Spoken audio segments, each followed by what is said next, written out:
안녕하세요. 젤다의 전설 게임 중 야생의 숨결을 주제로 다룬 시각 디자인학과 임지안입니다.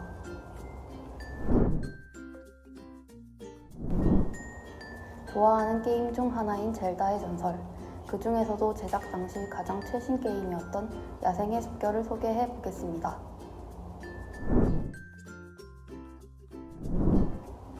소개, 등장인물, 지방입니다.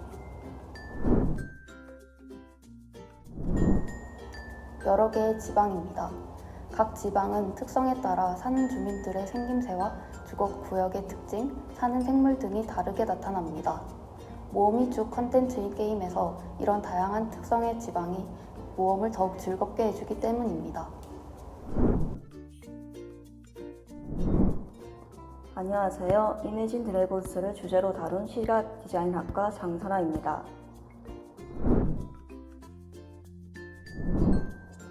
이매진 드래곤스는 록밴드이지만 인디밴드와 같은 독특한 노래들이기에 콜라주를 주로 사용하였으며 이매진 드래곤스의 구성원들과 역대 앨범들, 영화, 게임 등의 활용된 곡 등을 담았습니다. 컨셉, 감정, 시도입니다. 시도입니다. 이매진 드래곤스는 앨범마다 다양한 변화와 실험적인 곡들을 냈었기에 그에 맞춰 모두 결을 따라가되 다양한 편집을 해봤습니다. 안녕하세요. 화투를 주제로 다룬 시각 디자인학과 정보은입니다. 화투는 일본에서 건너온 카드놀이지만 한국에서 오랜 시간이 지나 모두에게 익숙해진 카드게임입니다. 한국으로 건너온 과정에서 많은 것들이 변화해 잘 알지 못했던 화투의 이야기를 담은 작품을 기획하였습니다. 그렇게 일본 화투와 한국 화투를 비교하며 이야기를 풀어가는 프로젝트를 제작하였습니다. 변화, 우당탕, 역사입니다. 우당탕입니다. 우당탕은 제 디자인 스타일과 큰 연관이 있는 단어인데요. 가만히 못 있는 정보원만의 일러스트 스타일을 표현할 수 있는 단어라고 생각해 우당탕을 뽑았습니다. 안녕하세요. 웰메이드 영화를 배급하는 독립영화사 A24의 대표 6작품을 주제로 다룬 시각디자인학과 정승은입니다.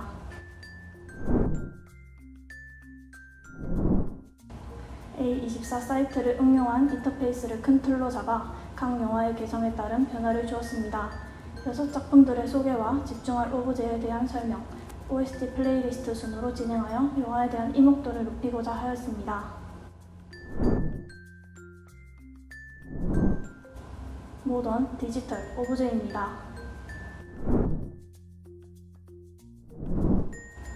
오브제입니다. 영화에서 주목할 소수자, 차별 등의 의미를 접근성이 높은 물체에 접목하여 거부감 없는 소통을 위해 노력했습니다.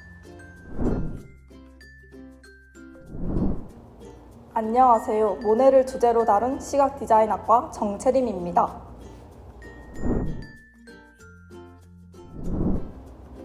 클로드 모네의 생애와 그의 작품에 대한 이야기를 담은 인터랙티브 디자인을 하였습니다.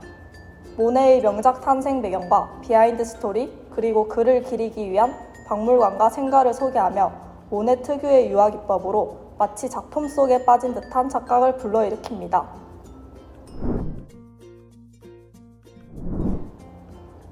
자유로움, 빛, 자연입니다.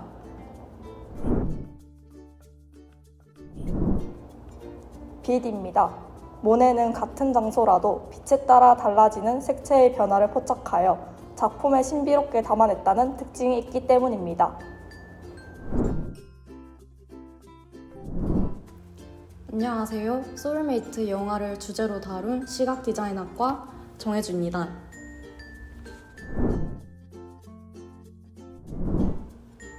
소울메이트는 제주도에서 만난 소꿉친구의 운명적인 만남을 통해 성장과 찬란한 순간들을 추억하며 생각하게 해주는 영화입니다. 영화에서는 두 사람의 각자 시점으로 표현하였다면 저는 미소의 입장에서 바라본 하은이의 블로그를 찾아보며 그리워하는 감정선의 방향으로 디자인하였습니다.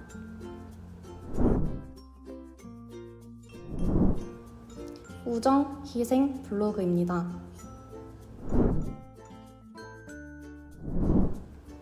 우정이라고 생각합니다. 소울메이트 영화에서 두 주인공의 애틋한 우정이 없었다면 앞에 언급한 희생과 블로그도 없었을 것이고 이 영화는 만들어지지도 않았을 거기 때문입니다.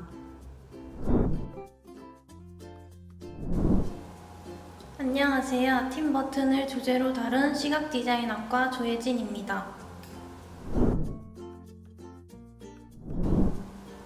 저는 팀 버튼의 인생과 그의 대표적인 작품들을 디자인을 통해 재미있게 표현하여 소개해보았습니다.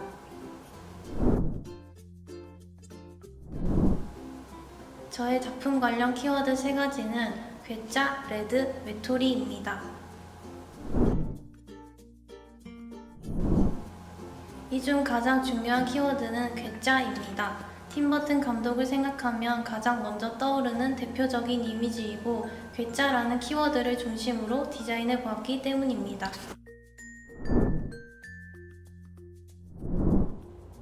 안녕하세요. 영화 탑건을 주제로 다룬 시각디자인학과 주재림입니다.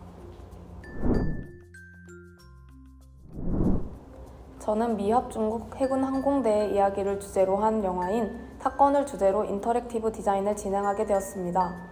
탑건은 1986년과 2022년에 각각 개봉한 시리즈 영화로 1편과 2편의 개봉 시기가 오랜 시간을 뛰어넘은 작품이지만 저의 인터랙티브 디자인을 통해서 탑건 영화가 오랜 시간을 뛰어넘고 얼마나 시리즈적 면모를 보여주고 있는가에 대해서 알 수 있습니다. 전투기, 오마주, 강렬함입니다.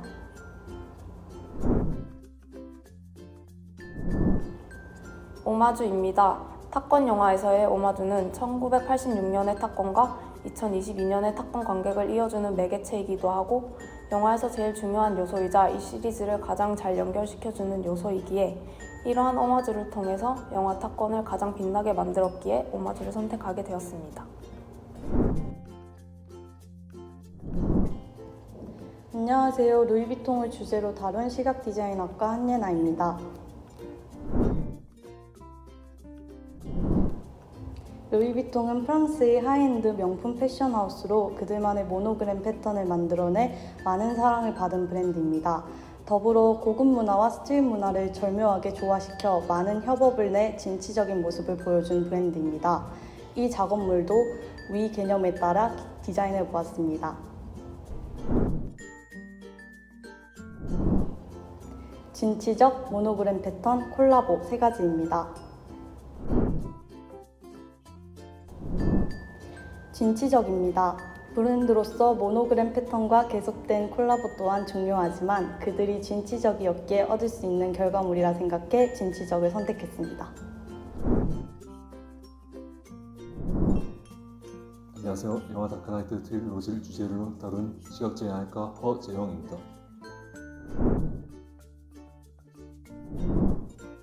다크나이트 트릴로지는 다크 히어로 배트맨의 이야기를 3편의 영화에 걸쳐 보여주는 영화 시리즈로 각각의 작품들의 시너지성과 등장인물들의 강한 내용을 중점으로 소개하는 컨텐츠를 제작하였습니다. 선과 악, 서사, 정의입니다.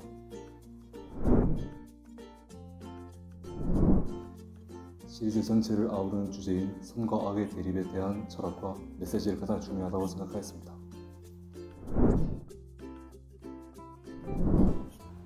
안녕하세요. 뱅크시를 주제로 다룬 시각디자인학과 홍규태입니다.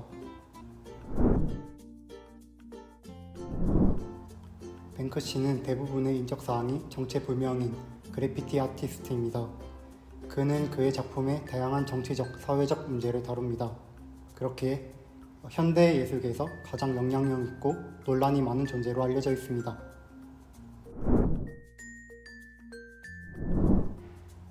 익명성, 풍자 그래피티입니다.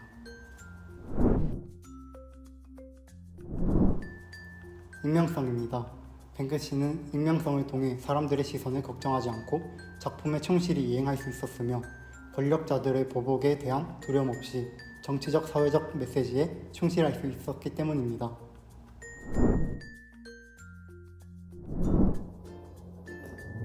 안녕하세요. 팬톤을 주제로 다룬 시각디자인과 홍지원입니다.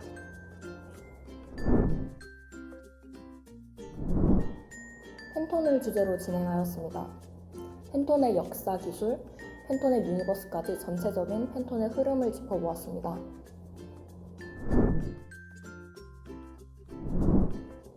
키워드는 직관성, 지향성, 감각적인입니다.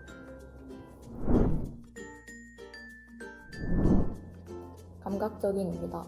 팬톤은 올해의 컬러로 트렌드를 주도해 오고 있습니다. 컬러라는 직관적인 표현으로 패션과 라이프 스타일에도 큰 영향을 끼치고 있습니다. 이러한 팬톤의 감각을 최대한 살려 진행해 보았습니다.